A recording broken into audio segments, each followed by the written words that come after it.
नमस्कार दोस्तों, मैं हूं नवीन पाटीदार और आप देख रहे हैं वॉइस ऑफ एमपी। सीतामढ़ी में आज बड़ा आयोजन होने जा रहा है किसानों का महाकुंभ और किसान यहाँ पहुंचेंगे और जिसे प्रदेश के मुखिया डॉक्टर मोहन यादव खुद यहाँ पहुंचेंगे। जिस तरह से कृषि उद्योग समागम को लेकर आयोजन किया जा रहा है, प्रदर्शनी का आयोजन किया जा रहा है, किस तरीके से किसान खेती को जो लाभ का धंधा बना सके, इसे लेकर एक बड़ा आयोजन हो जा रहा है, जिसमें ये विधानसभा अदीप सिंह जो पूर्व मंत्री रह चुके हैं और जिस तरीके से लगातार किसानों के बीच में रहते हैं, और कितना बड़ा आयोजन है, किस तरीके से बड़ा आयोजन होने जा रहा है। पहले हमारे मुखिया प्रदेश के मुखिया डॉक्टर मोहन जी यादव जी को धन्यवाद देता हूं कि ये हमारी पवित्र नगरी छोटी काशी सीतामढ़ी में प्रोग्राम इतना बड़ा कृषि और उद्योग समागम के नाम से एक बहुत बड़ी प्रदर्शनी, करीब यहाँ पर 100 ऐसे स्टॉल लग रहे हैं जो नई तकनीक किसानों को एक आधार के रूप में बताएंगे कि आने वाले दिनों में कृषि कैसा करना चाहिए।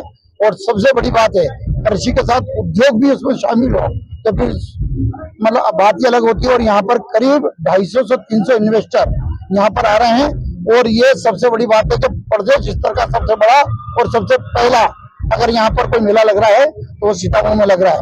मैं माननीय मुख्यमंत्री जी और पूरी सरकार को धन्यवाद देता हूँ।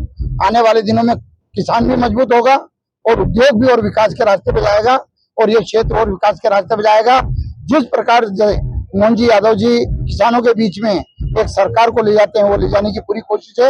मैं बधाई देता हूँ, शुभकामनाएं देता हूँ। कौन कौन और बड़े नेता जो है इसमें शामिल होते हैं? इसमें डिप्टी सीएम साहब हमारे जगदीश जी देवड़ा साहब, एंजल सिंह जी कंसाना साहब, नारायण सिंह जी कुशवाहा साहब, निर्मला जी भूरिया हमारे प्रभारी मंत्री और हमारे सांसद महोदय सुधीर जी गुप्ता साहब, बंशीलाल जी गुजर साहब और समस्त विधायकगण, पूर्व जो हमारे मंत्री वो भी यहाँ पर उपस्थित रहेंगे।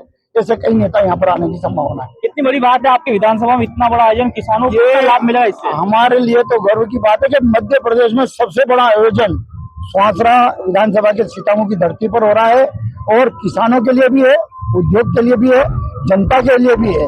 और सबसे बड़ी बात है, आपके माध्यम से कहना चाहता हूँ कि मंदसौर जिला वो जिला है जहाँ पर बहुत ही अच्छा उत्पादन यहाँ पर फसलों का होता है, चाहे वो गेहूं हो, सोयाबीन हो, धनिया हो, अफीम की खेती हो, चाहे मसालों की खेती हो, फलों संतरे हो, यहाँ पर बहुत अच्छी मात्रा में होते हैं और नई टेक्नोलॉजी आएगी तो और बढ़ोतरी यहाँ पर होगी। एक आखिरी सवाल आपसे, ये अफीम का आपने नाम लिया, अफीम की फसल भी यहाँ बड़े पैमाने पे होती है। किसानों के सामने एक बड़ी परेशानी है। पहले जब शिवराज सरकार थी 7 साल पहले एक दोड़ा चूरा नष्टीकरण की एक नीति बनाई गई थी, लेकिन वो नीति अब तक नहीं बनाई, तो बड़ी परेशानी किसानों को आती है। तो इसके लिए बात करेंगे। लगातार ये बड़े नेताओं के माध्यम से ये सरकारों को अवगत लगातार कराते हैं और इस पे आने वाले दिनों में कोई नीति बने, ये हम भी कोशिश करें। आखिरी सवाल, जो दोड़ा चूरा है जो किसान पोस्ता मंडी में देता है, वहाँ पर एक धोलापाली काला दाना निकलता है, जिसे लेकर व्यापारी जो है उनको भी बड़ी परेशानी आती है कि उनको लाइसेंस नहीं मिले। साथ ही उसका एक दुरुपयोग हो रहा है और जिस तरीके से कई बाबू सिंधी पनपने की जो है आशंका व्यक्त की जा रही है, क्योंकि धोलापाली एक बड़ी समस्या है। बिल्कुल आपने जो महत्वपूर्ण पॉइंट रखा है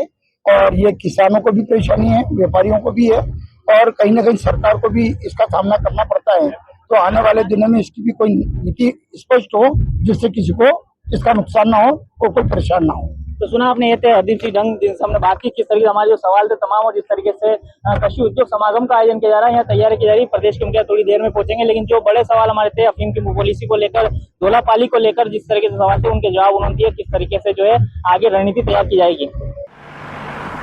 जयराम जी, किशन काका, राम राम भाई, राम राम। क्या दोनों भाई बैठ के क्या हिसाब लगा रहे हो? ऊटी लहसुन के भाव आ गए क्या? अरे नहीं रे दादा, ये अपना रमेश नया मकान बनाने के लिए लोन ले रहा है। हिसाब किया तो पता चला कि लोन का पैसा तो ईंट और रेती में ही पूरा हो जाएगा। और अभी तो सीमेंट लानी है, सलिया लाना है और तो ठेकेदार को भी पैसे देने हैं। मेरे तो कुछ समझ में ही नहीं आ रहा कि कैसे बनेगा मेरा नया मकान। अरे किशन काका, कहाँ इन रेत सीमेंट और लाल ईंटों के चक्कर में पड़ रहे हो? मेरी बात मानो तो अपने घर को बाबजी एएसी ब्लॉक से बनवाओ।